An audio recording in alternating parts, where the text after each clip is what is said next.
Today, I want to share with you something that has been stirring in the field and burning in my heart, and certainly accompanying my personal walk right now. It is the story of the flame that was contained and the fire that is now being released. For centuries, there were forces that sought to silence the feminine, to bury Magdalene, to rewrite the stories until they no longer carried her voice or her truth. The empire and the church wanted to contain the flame because they knew its power. But here's the thing about flame: you can cover it and you can confine it, but you cannot destroy it. And when it returns not as a candle, but as a wildfire.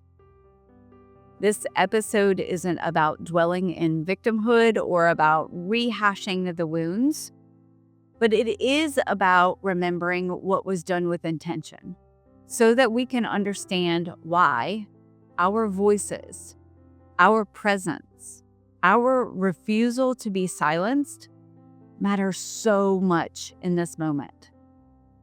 And let's begin with the truth. The erasure of Magdalene and the divine feminine was not accidental. It's not just like over time there was dust that covered up the story. It was deliberate, and it has easily been maintained by systems that teach you that you should not question them. But I am not here to follow the rules, so question them and bring truth to them we shall. So who were these forces? We're going to name them, and I'm going to name them here, and I am going to put a timeline of erasure and distortion in the Keeper's Garden in the Remembrance Codes collection, so you can grab that and have a look at the more like a in-depth look at the systematic and intentional distortion and erasure of these voices. But for now, we will start with the Roman Empire, which in merging political power and religious authority, they needed one central story. They needed one central authority, one God reflected in the male face. Diversity of expression and feminine presence and indigenous ways and local practices were too threatening for the empire to control. And then we have the early church fathers, men like Tertullian and Augustine, and later Gregory the Great. They knew that to establish authority, they had to sever the people from the feminine face of the divine.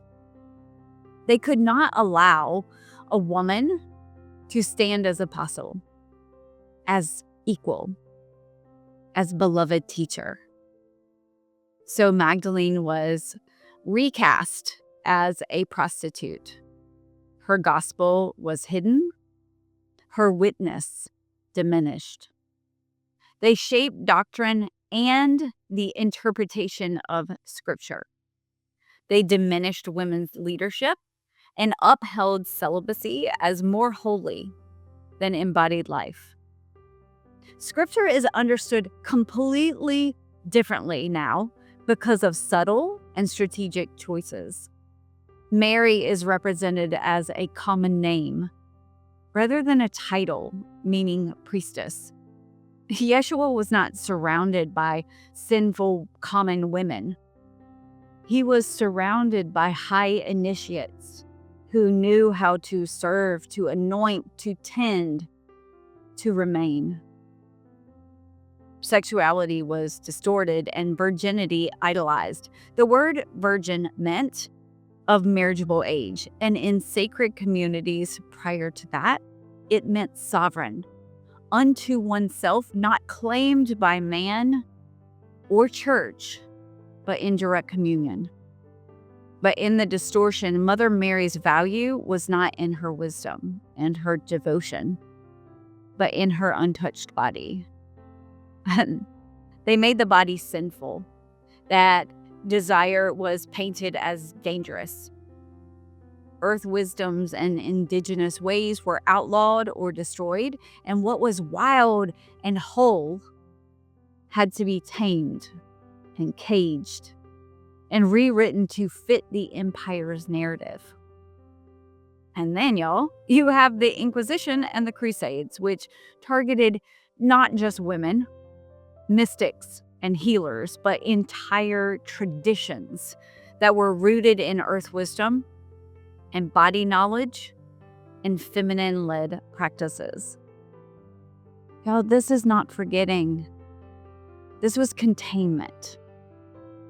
And then cultural patriarchy took root, sanctifying the image of woman as a virgin mother or penitent sinner, while suppressing the archetype of woman as teacher, leader, lover, and equal vessel of divine wisdom. For a long time, I have softened this point. I have said that not all churches are bad, that many serve well, many offer comfort and community, and even genuine glimpses of Christ's love. And that is true. There are pastors and entire congregations who embody love, who feed the hungry, who stand for justice. But here is the tension. The church can only truly serve if we demand truth, if we demand restoration, if we demand inclusion of what was deliberately omitted. It is no longer enough to say, we are kind, or we are on the side of human rights, while still maintaining a theology that erases or distorts the feminine. Even if your church was not part of the original erasure, even if your church practices and preaches a Jesus who is full of love, the distortion still matters. The foundation still matters, because a structure built on omission still rests on the idea that a woman's voice, a woman's leadership, a woman's presence was not essential. And that belief is what was meant to reduce us. And it has. But that is the very wound that remembrance is here to restore. And here's the beauty. That flame cannot be killed, even hidden under heavy lids of doctrine. It lived on.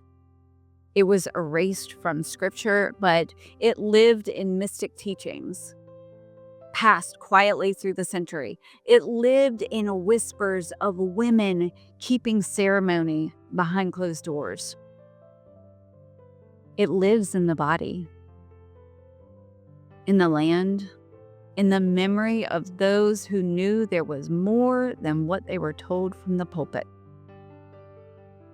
The flame has flickered in small places, sheltered from the wind of persecution. Sometimes it has been faint and sometimes bright, but always alive. And now we are living in the time of release. The voices are rising. Magdalene is no longer hidden in the shadow. She is rising not just through my voice, but many scattered all over the world that are allowing her truth to rise through them. The feminine is no longer silent. Indigenous wisdoms are remembered. The earth is speaking. The body is being reclaimed as holy once again. This is not about burning in vengeance. This is wildfire as purification. Wildfire as activation. Wildfire as unstoppable spread of light and truth. And we, you and I, are part of that fire. In our refusal to dim, our decision to speak, to rise, to embody is part of that release. Every time one of us says no more to being silenced, every time we choose remembrance over comfort, the fire spreads. And I know that I have been living this. I am living in the discomfort of containment, and I'm realizing the places in my life where I have chosen that cage, that containment, because it felt safe, or because I was afraid of what would happen if I let my flame burn freely. But I'm having to look at that now. Something shifts when the ache of containment becomes heavier than the fear of release. And that is when the flame rises. And in my life, that is rising now. An unstoppable force inside that says, I will speak, that I will question systems that were meant to silence, that I will stop apologizing for truth that makes others squirm, that I will be unapologetically me in the fullness of my flame and allow those that feel its warmth to draw near and those that fear its burn to depart, and know that holding that fire is my job and how they receive it is not.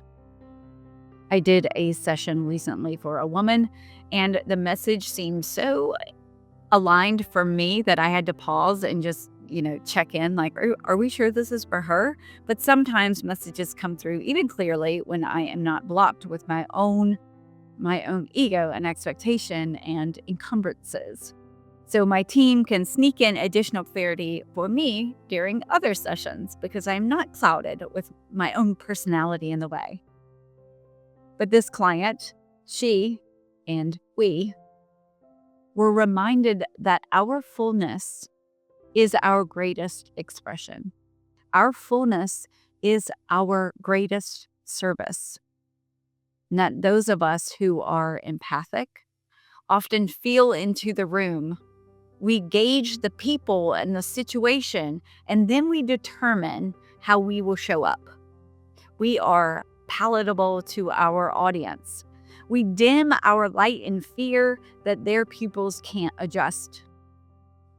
But that is not the path forward.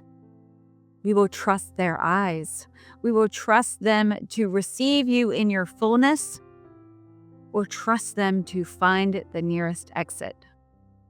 But don't dim. Don't dim your knowing, your presence, your fire.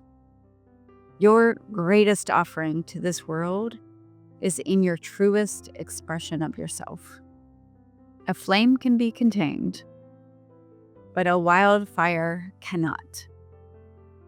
You are that wildfire. We are that wildfire.